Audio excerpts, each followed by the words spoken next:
Salut à tous, c'est Raphaël pour Top 4 Phone au Mobile World Congress. On est ici chez Alcatel One Touch avec Stéphane Pellerin, directeur adjoint de la zone Europe de l'Ouest, qui va nous présenter l'entrée de gamme pour 2014 d'Alcatel One Touch.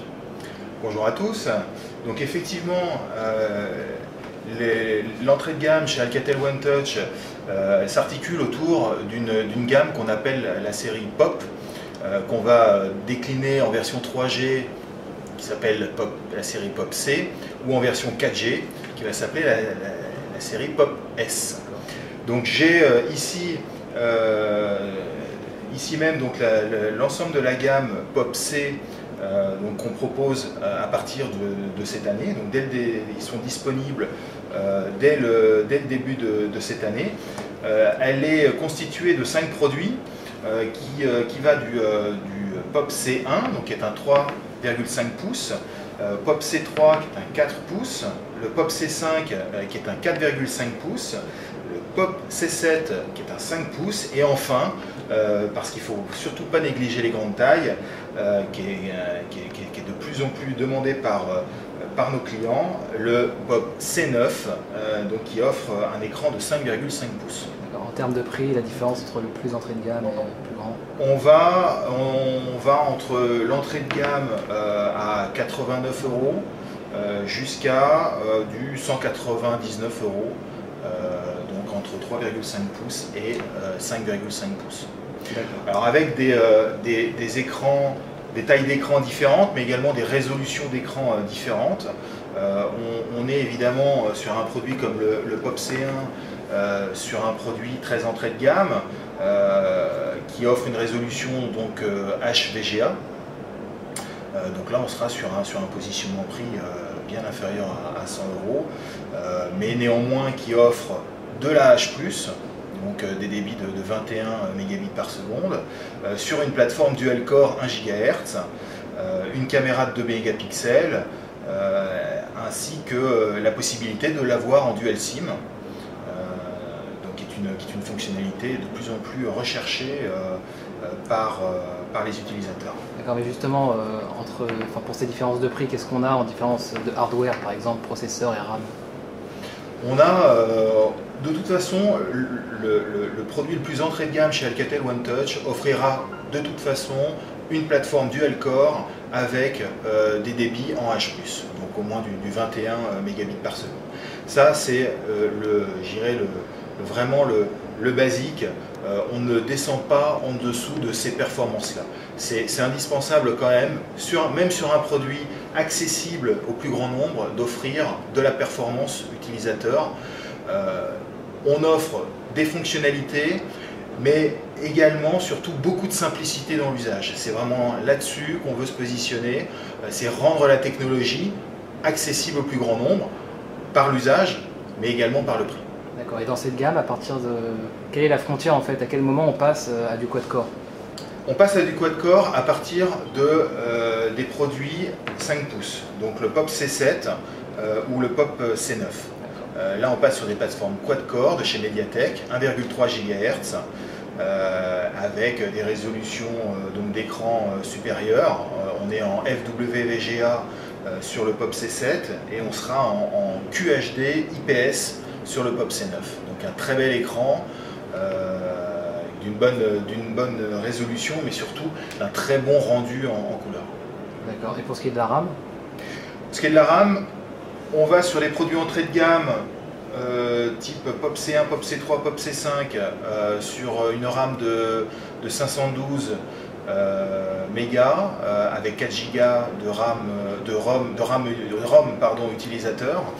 Quand on monte sur des résolutions d'écran supérieures et des tailles d'écran supérieures et des plateformes aussi supérieures avec du quad-core ici, on est sur des RAM à 1 Go et toujours 4 Go de ROM, donc de mémoire utilisateur. D'accord, donc on a une gamme divisée en deux, puisqu'on a une autre gamme qui est compatible 4G, c'est ça? Alors effectivement, ça c'est la gamme, je vous ai présenté la gamme 3G. On a, dans le même esprit design et sur le même positionnement de gamme, on a la série POP S qui est déclinée en 3 produits. le POP S3 qui offre une taille d'écran de 4 pouces. Sont toutes des plateformes quad-core. D'accord. Donc on a du 4 pouces avec le POP S3, on a du 5 pouces avec le POP S7 et on a du 6 pouces avec le POP S9 qui lui va être un petit peu le fleuron de la gamme en 4G sur le segment entrée de gamme. La différence de prix avec les non 4G? Vous avez une cinquantaine d'euros de différence entre les versions 3G et les versions 4G en termes de prix public. Ça veut dire que là, on va aller d'un produit à 149 euros pour un POP S3, donc qui a priori est le produit 4G le plus abordable du marché aujourd'hui, jusqu'à des positionnements à 249 euros pour un POP S9, mais qui, comme sur le reste de la gamme, va offrir énormément de finesse. Ça, c'est un de ses points forts. Un très bel écran,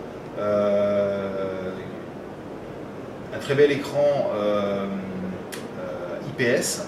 Donc ça, c'est important également parce qu'en 4G, qui dit 4G dit beaucoup de vidéo streaming notamment, donc c'est important que la qualité d'écran soit vraiment optimale, et c'est ce qu'on retrouve sur le POP S9.